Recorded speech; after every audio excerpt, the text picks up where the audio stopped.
क्या आपको पता है कि टीपू सुल्तान, जी हां, शेर मैसूर ने अंग्रेजों के खिलाफ एक ऐसा हथियार इस्तेमाल किया जो उस वक्त दुनिया के लिए हैरत की बात थी।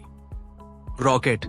जी हां, 1700 की दहाई में जब दुनिया के ज्यादातर मुल्क तोपों और तलवारों से जंग लड़ रहे थे, टीपू सुल्तान ने रॉकेट टेक्नोलॉजी इजाद की, जिसे मैसूर रॉकेट्स कहा जाता है।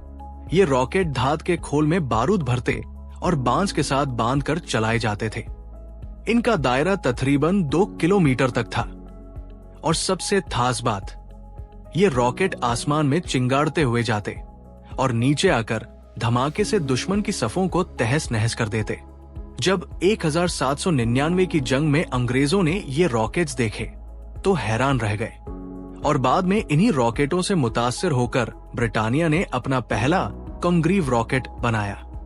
यानी टीपू सुल्तान न सिर्फ बहादुर थे बल्कि जदीद जंगी टेक्नोलॉजी के मोजिद भी। तो क्या आपको ये बात पहले थी?